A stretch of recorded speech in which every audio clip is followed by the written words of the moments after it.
This Saturday, we're going to reach 75 years of the Pathfinder Ministry, and today I want to share with you at least 5 things that I appreciate about the Pathfinder Club. Starting off, how it helped me learn to love nature a lot more. Honestly, before, I used to be a teenager who wanted to just spend time on electronics all day. I did not want to step foot outside at all for nothing. I kind of found nature boring. I found entertainment in this thing, right? In tablets. And when I got my laptop, I went crazy with that. But honestly, I realized something when it came to Pathfinders. And the camping, that is normal. We've still had that ever since I was a kid in adventures. But when it came to the Pathfinder camporees, I felt like they were more, let's say, challenging, outgoing, and I'm not sure, I might be wrong, but it seemed that more of the events took place outdoors. This is also related to somewhat of camporees, but let me just say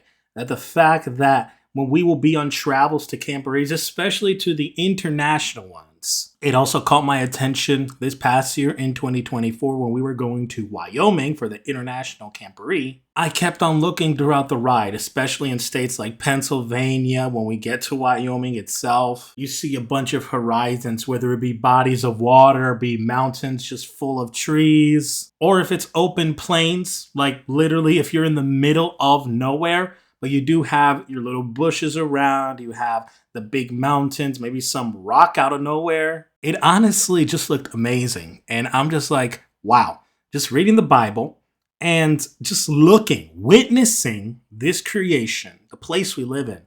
I know God is definitely behind this. But the question I always ask myself is, how can people deny the fact that God exists?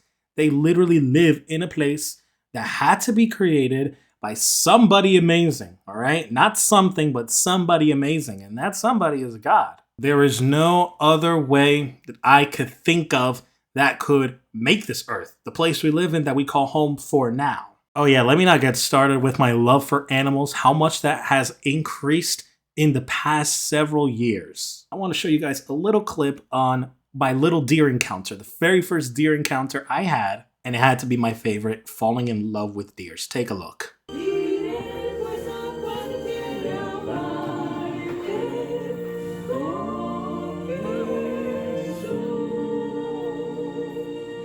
It's my little buddy. His name is Bambi. He's a very good boy. We got a little friend on his ear though. He seems to not know. I know.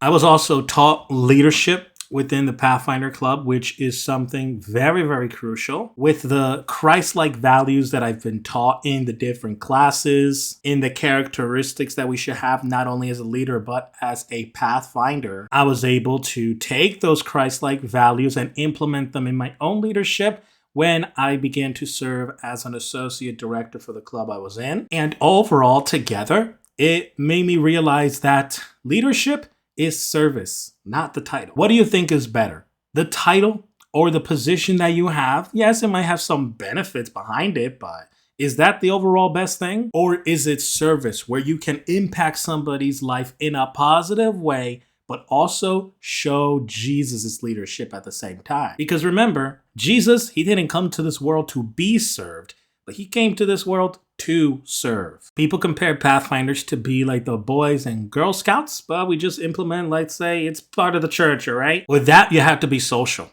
And I've learned a lot of more social skills. I became more social thanks to the Pathfinder Club. When it came to meeting other people from different churches, at that time, I was not one who would want to socialize with others. I was fine with my friends that I had already at my home church and the very few I had at school. But when I started serving as a Pathfinder zone coordinator, I'm just like, okay, guess what?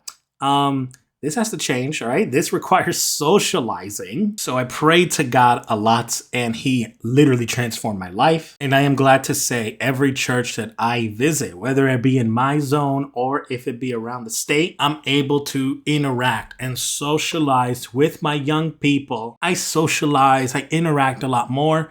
And the goal that I have always behind when I socialize with them is that we're cool, okay? I may be the coordinator, but just for now, don't look at me as the coordinator because of the title. I want you to look at me as a big brother or want you to look to me as a friend. And I feel like I'm somewhat fulfilling it because whenever I visit some churches and even in the camps, when I go visit the different campsites of each of the clubs, people just come up to me. They say, hi, we're chill. How you doing? What's up, buddy? Things like that. And I just love it. I just love interacting with the youth. And it's making me realize the big transformation in life that God has made, honestly, and I'm thankful for that. Another main point is the growth in my spiritual life, and I have to thank the Pathfinder Club for that. Throughout the different classes, you learn many different things. There's some different material, and within them, you learn about, let's say, the 10 Commandments, the importance of keeping God's law. You learn about health, you learn about temperance, you learn about the Word of God in itself. You could say they put some challenges, they put it in an interesting way for the young people, and something different, something to get them interested in studying the Word. And yes, talking about studying, they also give you like your little planners, your daily devotionals or weekly devotionals to do, and then you also read an entire book of the Bible. It's helped me to seek God in everything,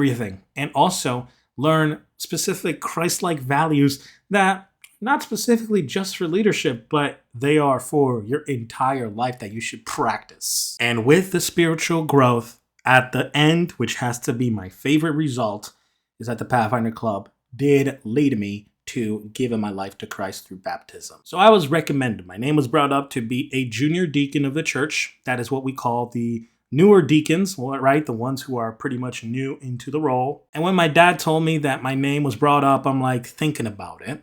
Yes, I kind of want to serve as a deacon. My dad has done it for pretty much all his life. He was in the church. My mom serves as a deaconess. My aunt, my uncle, they serve. And I'm just like, you know what? I want to continue the family tradition. But first, I have to see how my spiritual life is, right? I got to see that I'm ready. I got to talk to my parents, make sure this is what we want. And then I also got to pray to God. All right. That's the most important thing that I got to do, and see, God, is this what you want for me? My dad taught me, and even reading the Word of God has taught me. And it is clear that it is important for baptism as a child of God. So I was like, you know what? I think I'm ready for this.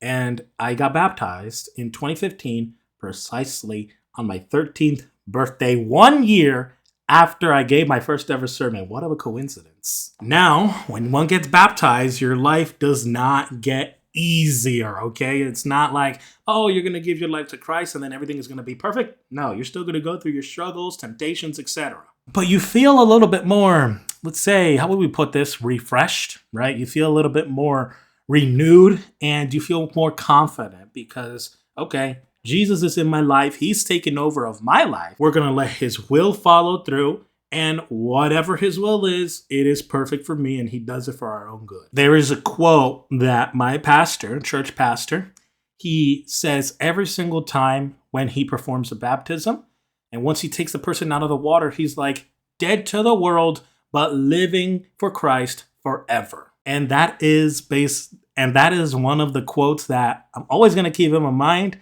And even though I did not get baptized by him, he did not baptize me. That quote just represents what baptism is at the end of the day. You are letting go of all the things of the world, letting your go of your past.